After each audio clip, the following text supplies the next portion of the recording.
Hello friends, कैसे हैं आप सब। आई होप आप लोग स्वस्थ होंगे, अपनी तैयारी में व्यस्त होंगे। आज हम डिस्कशन करेंगे हिंदी पेडागोजी। ये सभी क्वेश्चन आपके ऑनलाइन पेपर में पूछे जा चुके हैं, तो चलिए स्टार्ट करते हैं। क्वेश्चन नंबर फर्स्ट है, बच्चों के लेखन कौशल का मूल्यांकन करने के लिए कौन सी विधि बेहतर हो सकती है।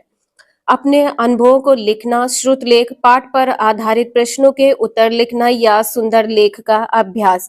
यहाँ पर कहा गया है कि लेखन कौशल का मूल्यांकन करने के लिए, तो जब आप लिखते हैं, किसी कोई डायरी लिखते हैं तो अपने अनुभव लिखते हैं।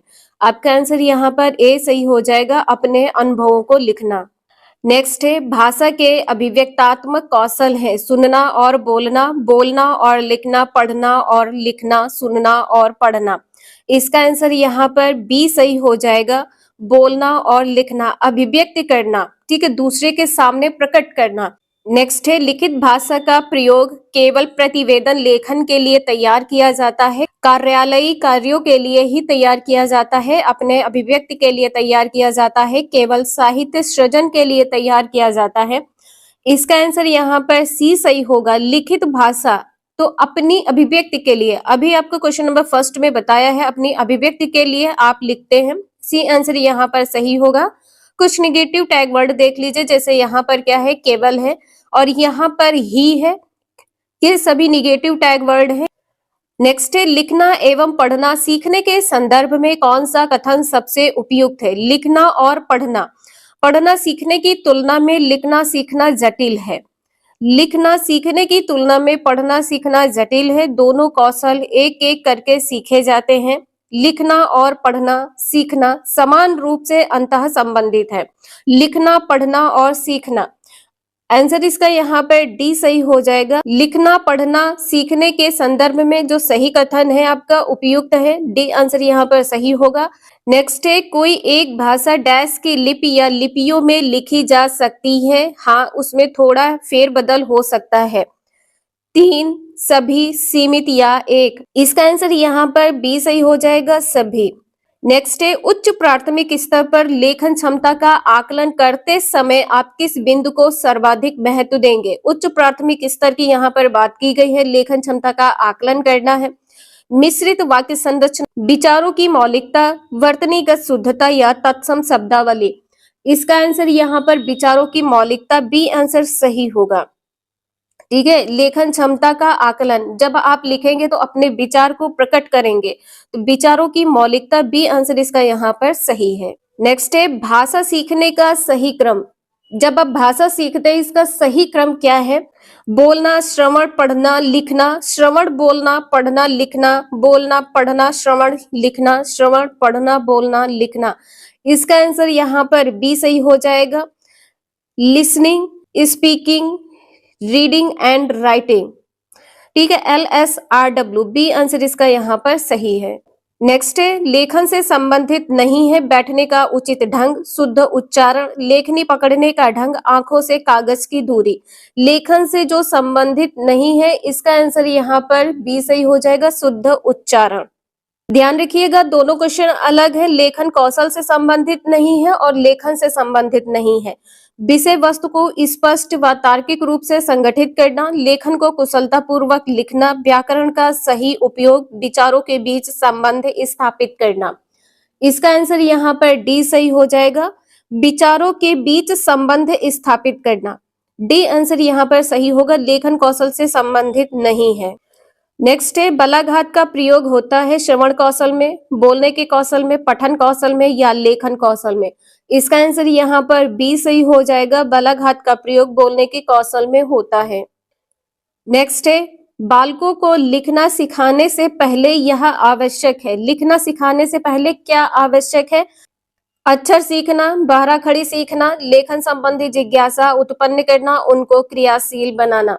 इसका आंसर यहाँ पर सी सही हो जाएगा, लेखन संबंधी जिज्ञासा को उत्पन्न करना है। जब बच्चे में सीखने के लिए जिज्ञासा होगी तभी बच्चा सीख सकता है। आपका सी आंसर यहाँ पर सही है। बच्चे में मातृभाषा के विकास को सामान्यता माना जाता है। भाषा अर्जन, भाषा सीखना, भाषा का आत्मसातीकरण या अमूर्त भाषा का विकास। मातृभाषा के विकास को सामान्यता क्या माना जाता है। मातृभाषा को क्या माना जाता है, भाषा अर्जन का माध्यम, पहला आंसर यहाँ पर सही है। नेक्स्ट है, भाषा सीखने के आरंभिक वर्षों में कहानियां हैं नैतिकता के लिए, भाषा सीखने हेतु निवेश के लिए, या दोहराव एवं पुनरुत्पादन के लिए, या अपने समाज के बारे में सीखना। कहानियां क्या है? भाषा सीखने हेतु निवेश है, दूसरा आंसर यहाँ पर सही है। नेक्स्ट है, कौन सी दोहराव वाले अभ्यास को एक बड़ी प्रविधि मानती है? व्याकरण, अनुवाद विधि, या समूह भाषण शिक्षण, या संपूर्ण भाषा दृष्टिकोण, या श्रव्य भाषावाद। इसका आंसर यहाँ पर फोर्थ सही है, श्रव्य भाषावाद। श्रव्य भाषावाद किस प्रकार से होगा? देखिए यहाँ पर लिखा हुआ है दोहराव वाले अभ्यास को, जैसे कोई टीचर यहाँ पर बोल रहा है, आप सुन रहे हैं, तो जब आप सुनेंगे तो ये क्या हो जाएगा? श्रव्य हो जाएगा। सुनकर उसका अभ्यास करेंगे तो ये क्या हो जाएगा? दोहराव हो जाएगा। फोर्थ आंसर यहाँ पर सही है। नेक्स्ट है, हिंदी भारत की डैश से राष्ट्रभाषा, राजभाषा, सह राजभाषा, शास्त्रीय भाषा। इसका आंसर यहाँ पर क्या सही होगा? हिंदी भारत की क्या है? राजभाषा है। हिंदी भारत की राजभाषा है, बी आंसर यहाँ पर सही है। नेक्स्ट है, निम्नलिखित में कौन सा सीखने का आकलन है? लिखित परीक्षाएं है, अवधि के अंत में परीक्षा है, रचनात्मक आकलन है, संकलनात्मक आकलन है। इसका आंसर यहाँ पर थर्ड सही है। सीखने का आकलन क्या होता है? रचनात्मक आकलन। नेक्स्ट है, सीखने के सिद्धांत के रूप में रचनावाद का विश्वास है। सीखना व्यक्तिगत विशेषता है। सीखना क्या बताया गया है कि व्यक्तिगत विशेषता है, ये पॉइंट यहाँ पर गलत होगा। सभी शिक्षार्थी भाषाएं नहीं सीख सकते हैं, ये भी पॉइंट यहाँ पर गलत है। सभी शिक्षार्थी भाषा नहीं सीख सकते हैं।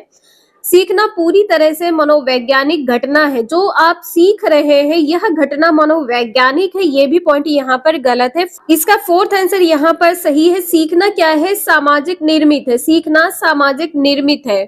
नेक्स्ट है, चौमस्की के अनुसार मानव मस्तिष्क में स्थित नियमों का समूह कहलाता है। व्याकरण की पेटी, सार्वभौमिक व्याकरण, एकीकृत व्याकरण, या नियम पुस्तिका। इसका बी आंसर यहाँ पर सही है, सार्वभौमिक व्याकरण। मानव मस्तिष्क में स्थित नियमों का समूह क्या कहलाता है? सार्वभौमिक व्याकरण। नेक्स्ट है, निम्नलिखित में से कौन सा भाषा अर्जन में व्यवहारवादी सिद्धांत से संबंधित नहीं है? भाषा अर्जन में व्यवहारवादी सिद्धांत से संबंधित नहीं है। सक्रिय अनुकूलन है, खाली बर्तन है, प्रयास तथा त्रुटि है, सामाजिक अंतःक्रिया है। भाषा अर्जन में व्यवहारवादी सिद्धांत से संबंधित नहीं है, सामाजिक अंतःक्रिया। नेक्स्ट है, निम्नलिखित में से कौन से प्रारंभिक साक्षरता से संबंधित नहीं है? प्रारंभिक साक्षरता इस बात की समझ की मुद्रित सामग्री अर्थ देती है। मुद्रित सामग्री अर्थ देती है। आरंभिक स्वनिमिक जागरूकता, आधारभूत वर्णों का ज्ञान, टिप्पणी लिखना। इसका आंसर यहाँ पर क्या है?